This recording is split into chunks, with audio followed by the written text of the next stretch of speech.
షేక్ అన్వర్ గారి millionaires wealth creation workshop November 20న నిర్వహిస్తున్న ప్రోగ్రాంలో జాయిన్ అవ్వాలనుకుంటే వెంటనే సంప్రదించండి. Welcome to Suman TV. నేను మీ సుమన్ టీవీ నాగ్. చాలామంది చెక్ బౌన్స్ అనగానే బాబోయ్ నా మీద క్రిమినల్ కేసు పడిపోతుందేమో, ఈ విధంగా అయిపోతుందేమో, ఆ విధంగా అయిపోతుందేమో అనుకున్నట్టుంటే యాంగ్జైటీలోకి వెళ్ళిపోతూ ఉంటారు. ఒక్కసారి ఆగి ఈ వీడియో మొత్తం పూర్తిగా చూడండి. చెక్ బౌన్స్ అనేది ఏ ఏ సందర్భాల్లో ఏ ఏ విధంగా అయితే మీ మీద కేసు అయ్యేటువంటి అవకాశం ఉంటుంది.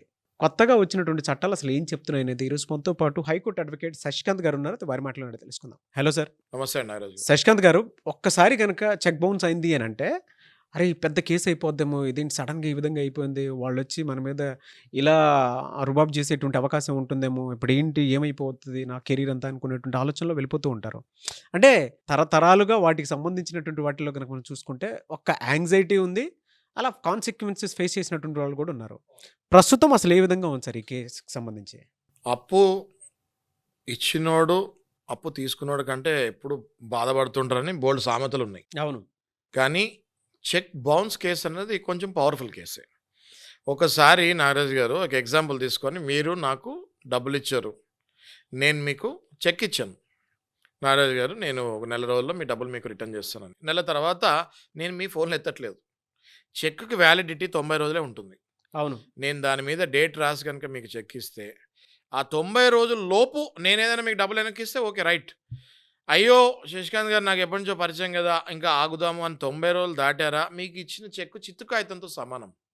నా దగ్గర కనుక డబ్బులు లేకపోతే జీవితంలో నేను మీకు డబ్బులు వెనక్కి తిరిగి ఇవ్వను. కాబట్టి మొట్టమొదటిగా మనం నోట్ చేసుకోవాల్సింది ఏంటి, 90 రోజుల లోపు ఆ చెక్ని బౌన్స్ చేయాలి. ఒకవేళ అవతల పర్సన్ రెస్పాన్స్ ఇవ్వకపోతే బౌన్స్ చేసిన 30 రోజుల్లో నోటీస్ పంపించాలి. 30 రోజుల్లో నోటీస్ పంపించినప్పుడు అవతల వాడికి 15 రోజులు మాత్రమే టైం ఇవ్వాలి. ఆ 15 రోజుల్లో ఆయన కనుక మీకు రివర్ట్ అవ్వకపోతే అక్కడి నుంచి 30 రోజుల్లో కోర్టులో కేసు వేయాలి. ఇది ప్రొసీజర్. సరే, ఇది ఇటువైపు. ఒకవేళ మీరే బౌన్స్ చేశారు చెక్ అనుకోండి, ఓకే, మీరే డబ్బులు తీసుకున్నారు, అవసరం ఉండి మీరే చెక్ బౌన్స్ చేస్తారు అనుకో, సెకండ్ వెర్షన్. ఇందులో గడగడలాడిపోయి భయపడక్కర్లేదు. కోర్టులో కేసు వేయగానే మీరు వకాలత్, మెమో ఆఫ్ అపియరెన్స్ అంటారు, అది క్వాజీ క్రిమినల్ కేసు కిందకు వస్తుంది. అంటే పూర్తిగా క్రిమినల్ కాదు, పూర్తిగా సివిల్ కాదు. మెమో ఆఫ్ అపియరెన్స్ వేసుకొని ఒక అడ్వకేట్ని పెట్టుకొని గల కారణాలు ఏంటి, ఎందుకు బౌన్స్ చేశారు, గల కారణాలు ఏంటి అన్నది మీరు మీ రిప్లైలో పెడితే ఖచ్చితంగా మీకు జడ్జి గారి దగ్గర నుంచి కొంచెం టైం వచ్చే ఛాన్స్ ఉంటుంది. ఆ టైంలో మీరు కూర్చొని అవతల పర్సన్ తోటి ఎట్లా సెటిల్మెంట్ చేసుకోవాలని కూర్చోవచ్చు. అంతేగాని మీరు మొండికేసి అసలు నేను కట్టను అంటే మాత్రం కుదరదు. అయితే ఒకవేళ మీకు తెలియకుండా మీ దగ్గర నుంచి చెక్ తీసుకొని డిపాజిట్ చేసి మీ మీద రాంగ్ చెక్ బౌన్స్ వేస్తే మాత్రం మీకు సెంటెన్స్ వచ్చేసినా కూడా ఖచ్చితంగా మీరు పై కోర్టుకి, డిస్ట్రిక్ట్ కోర్టుకి అపీల్కి వెళ్ళొచ్చు. అపీల్కి వెళ్ళేటప్పుడు ఒక 20%, 10% డిపాజిట్ అడుగుతారు.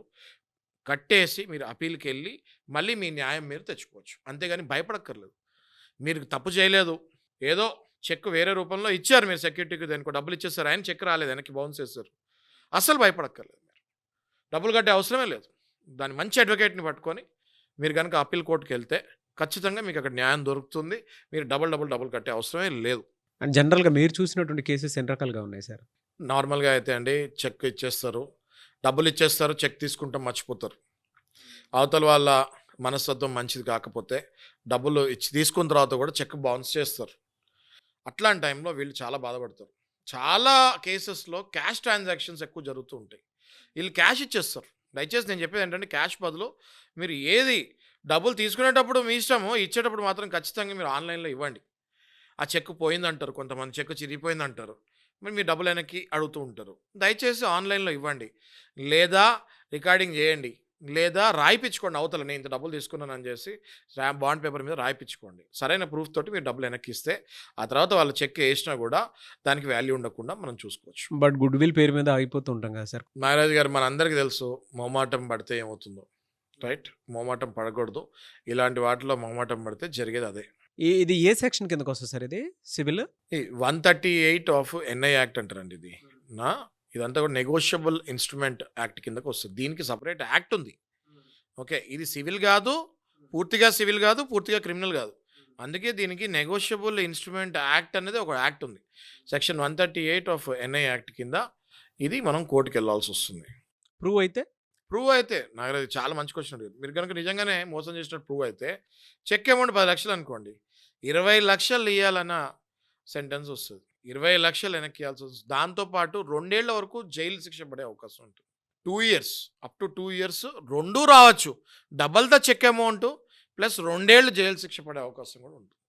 కాబట్టి ఒకళ్ళు మోసం చేస్తాం అనవసరం, కూర్చొని సెటిల్మెంట్ చేసుకుంటాం బెటర్.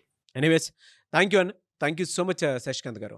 Thank you sir. చూశారు కదా వీడియో. ఈ వీడియోపై మీ అభిప్రాయాన్ని కామెంట్ బాక్స్లో పోస్ట్ చేయండి. అండ్ మీకు కావాల్సిన విధంగా లీగల్ అవేర్నెస్ కోసం ఎటువంటి టాపిక్ ఉన్నా సరే కింద కామెంట్ బాక్స్లో కనుక మీరు రాసి నాకు పంపిస్తే ఖచ్చితంగా నేను శశికాంత్ గారు వాటి మీద వీడియోస్ చేయడం జరుగుతుంది.